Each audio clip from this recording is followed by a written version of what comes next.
Hello viewers, in my last lecture in the series of Molecules of Life, I had discussed that all living organisms, whether they are microorganisms, plants or animals, are basically made up of the same chemical components, that is carbohydrates, proteins, lipids and nucleic acids. We had also discussed and justified that water should be recognized as an inorganic molecule of life, since it possesses so many unique properties and holds the center stage for biochemical reactions.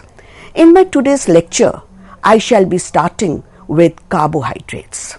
So first we will see who has designed the word carbohydrates, and then we will go on to discuss carbohydrates in brief. So the name carbohydrate was first proposed in 1844 by German chemist Carl Schmitt, and the term carbohydrate was derived from the French word hydrate de carbone. The term carbohydrate comes from the fact that when we heat sugars, we get carbon and water, hence the word carbohydrate, that is hydrates of carbon. And this name was first given by chemists who were only aware of the stoichiometry of saccharides, and they thought that carbohydrates were hydrates of carbon, and they had the general formula CnH2nOn, and it fitted to simple carbohydrates, to simple sugars. Like glyceraldehyde has molecular formula C3H6O3, and glucose and fructose have molecular formula C6H12O6. And when we analyze the formula closely, we find that in both the molecules, ratio of hydrogen to oxygen is 2:1. So they named, the earlier chemists named carbohydrates as hydrates of carbon. But it is not always necessary so. That is, some compounds may have this formula, that is CnH2nOn, but they are not carbohydrates. Like formaldehyde has molecular formula CH2O. So acetic acid has molecular formula C2H4O2, and lactic acid has molecular formula C3H6O3. And in all the three molecules, the ratio of hydrogen to oxygen is 2:1. But nevertheless, they are not carbohydrates. We know formaldehyde is an aldehyde, acetic acid belongs to carboxylic acid series, and lactic acid is a hydroxycarboxylic acid. So that means it is not necessary that if a compound is having general formula CnH2nO, it will be a carbohydrate, because there are certain compounds which do not possess the formula CnH2nO and yet are carbohydrates. For example, deoxyribose, whose molecular formula is C5H10O4, and ramenose, whose molecular formula is C6H12O5. Both of them are monosaccharides, and they do not have the ratio of hydrogen to oxygen in them is not 2:1. So why is it so? Because the hydroxyl group in them, one of the hydroxyl group is replaced by hydrogen. That means one oxygen is less, and such type of compounds are known as deoxy sugars, because in them one oxygen is less. For example, as you on your screens you can see the example of deoxyribose sugar, and what we find, deoxyribose sugar at the second carbon O is missing. This should have been hydroxyl group, as it is in ribose. If we look into the structure of ribose, then in ribose here we have a OH group here, that is the hydroxyl group here, and that is the structure for ribose. But in case of deoxyribose, the hydroxyl group at C2 has been replaced by a hydrogen, and we know that deoxyribose is the part of the DNA nucleotide. And when we look into ramenose, so what we find in ramenose, that this carbon here this group here should have been CH2OH, and here the OH has been replaced with H. So we say this is again an example of a deoxy sugar. And ramenose occurs in nature as L-remenose, right?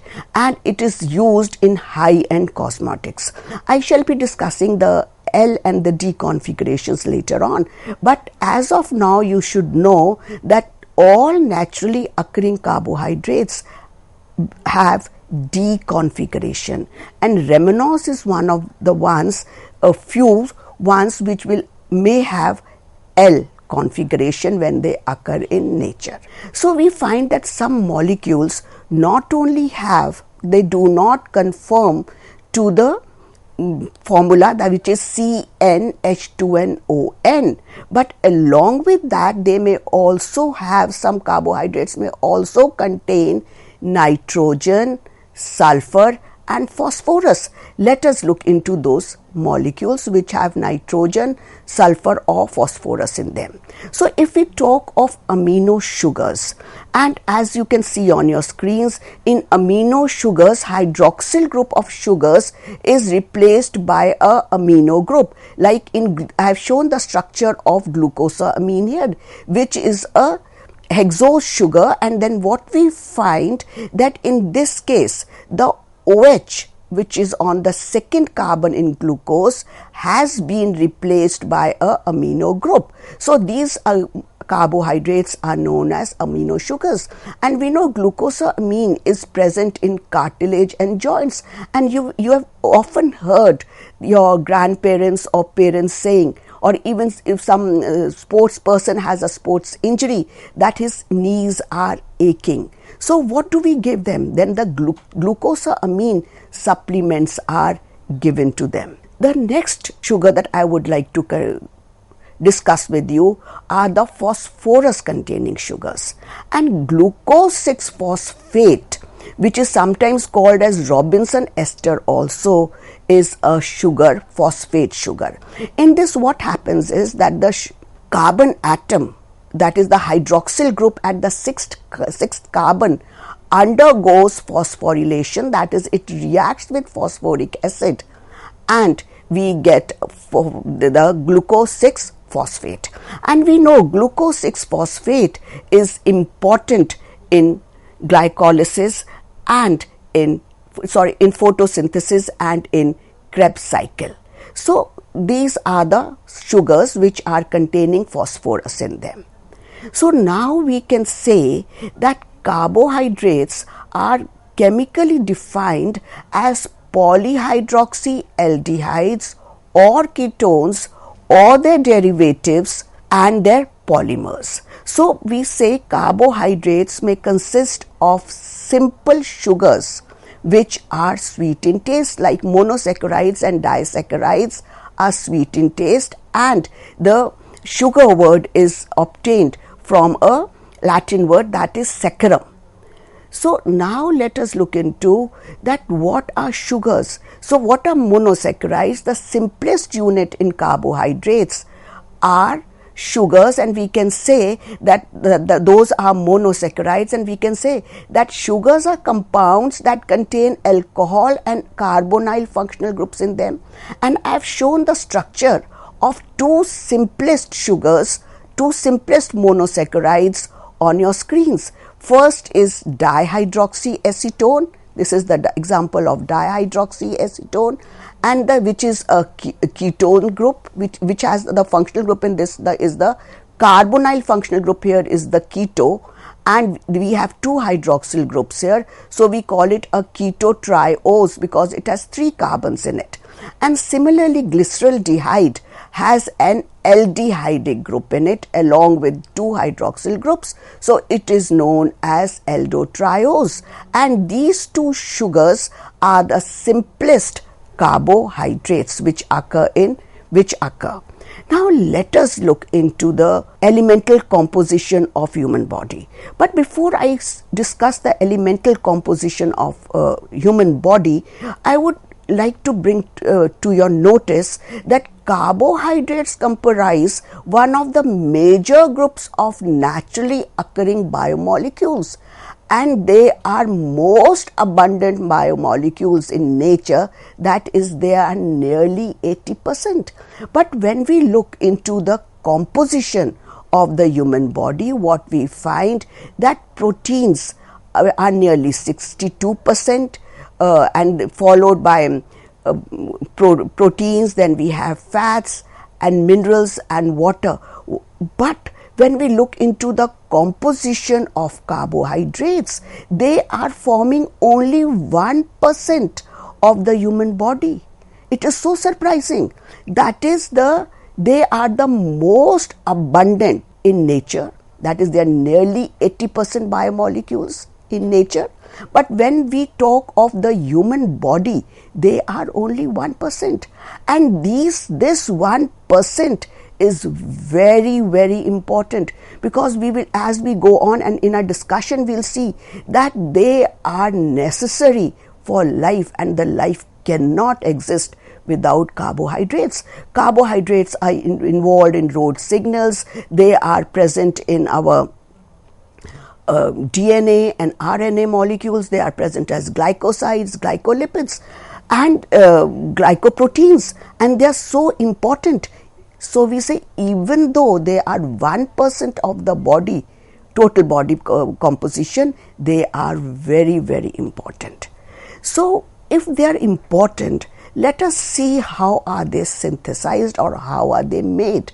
So what we find that carbohydrates are made by the process of photosynthesis, and during photosynthesis, plants take up carbon dioxide from the atmosphere, water from the soil, and in presence of light and chlorophyll, they synthesize glucose, water again, and we get oxygen, which is liberated to the atmosphere. So this oxygen is the byproduct of photosynthesis. So equal amount of oxygen is released, which sustains life on Earth. So we are using 6 molecules of carbon dioxide and 6 molecules of oxygen are being liberated. So we say equal amount of oxygen is released, which sustains life on Earth. Because sugars and carbohydrate derivatives are metabolized by living organisms during respiration, that means the oxygen which is released is consumed by humans, and all aerobes take this oxygen to oxidize carbohydrates to release energy in form of ATP, and during this process carbon dioxide is given back to the atmosphere during respiration. That means all usable energy is coming from glucose. So as you can see on your screens, what I've shown here is that glucose is being metabolized or is being oxidized in presence of oxygen, which we've taken from atmosphere, and carbon dioxide and water is formed during this reaction. Carbon dioxide is released to the atmosphere, which is then used up by plants for photosynthesis, and 32 molecules of ATP are released, and we call this ATP as the energy currency of the cell, and therefore, and it is used to carry out all the functions of the cell. Therefore, we can rightly say that carbohydrates are the metabolic fuels. And here I have shown you the I've shown you the picture here, that is in which I have combined both the processes, and we are saying that during photosynthesis, in presence of sunlight and chlorophyll, plants take up carbon dioxide from the atmosphere, water through veins from soil, and synthesize carbohydrates in the process, that is glucose, and this glucose is used up during respiration to liberate energy in form of ATP. And what happens is that in photosynthesis, the byproduct is oxygen, and the oxygen which is liberated here is taken up by aerobes during the process of respiration. They are using it to break down glucose into carbon dioxide, which is again liberated back to the atmosphere and is used by plants during photosynthesis. And the oxygen here is used to convert glucose to carbon dioxide and water, and in the process 32 molecules of ATP are generated, which are the energy currency of a cell. So that means now let us look into further what are the uses of glucose. Glucose molecules are not only the primary source of energy, they also combine to form polymers. Like they will form storage polymers as well as structural polymers. But before I proceed further to storage and structural polymers, so what do we mean by saying they are storage polymers? So storage polymers are which are stored in plants or animals and can be later on used as a source of energy, whereas structural polymers are which give strength and structure to a plant body.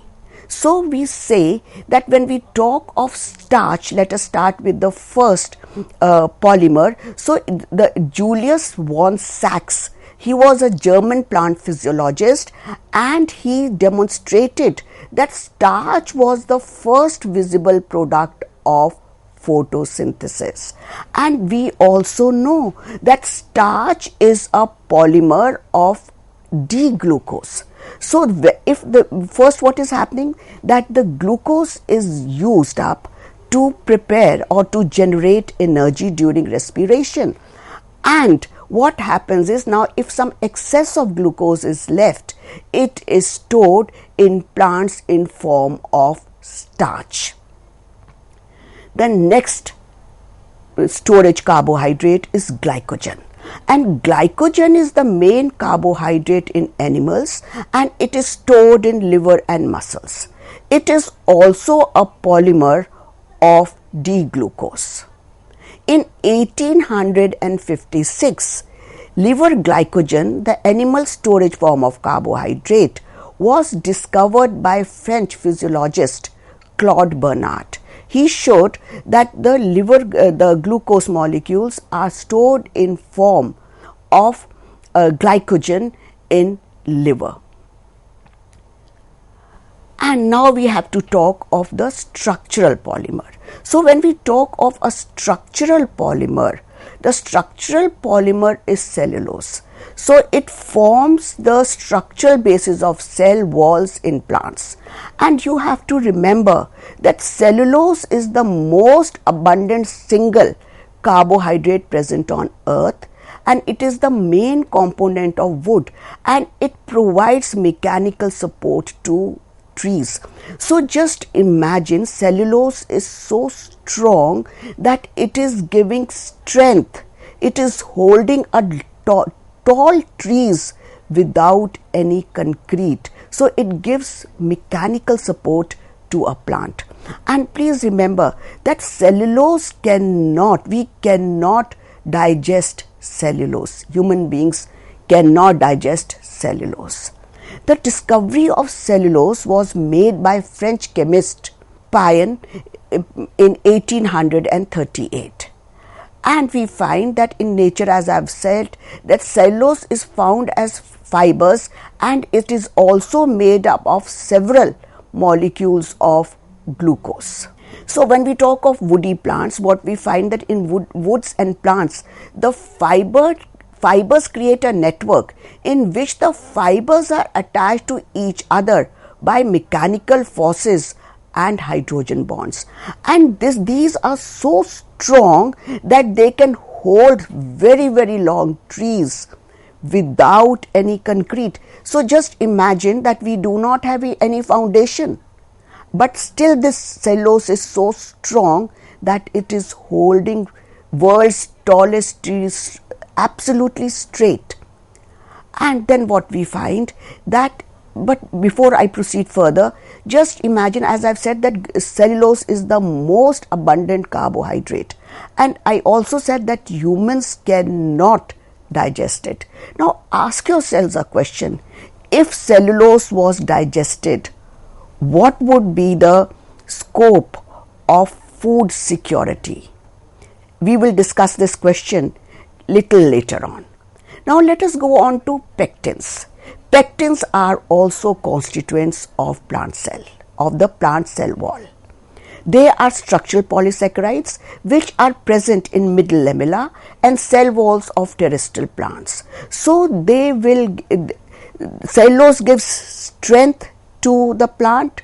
The pectins give structure to the, also give structure to the plants, and the pectins have the ability to form gels. So since they have an ability to form gels, they are used to thicken food stuffs, and we are using them in jellies, jams and food thickeners. Pectins are used there.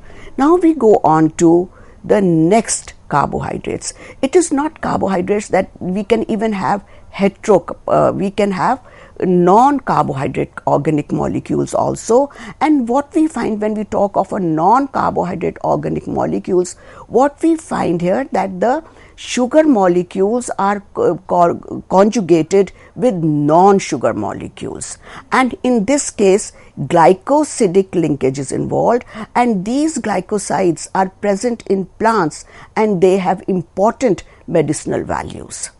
And we also know that carbohydrates are in animals are mostly found in combination with proteins as glycoproteins as well as other compounds. They are also present as glycolipids in cell membrane and cell wall.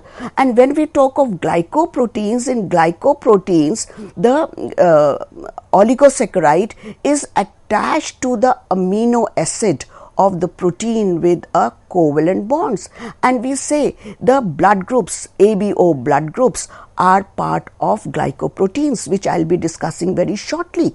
So it is not necessary that carbohydrates have to occur in nature or as truly carbohydrates. They can occur in association with other molecules also, like proteins, lipids, and the other parts of the if you talk of glycosides, then in glycosides the sugar part or the oligosaccharide part or the carbohydrate part is the glycon, and the non-sugar carbohydrate part is the aglycon, which we shall again be discussing at the subsequent relevant places.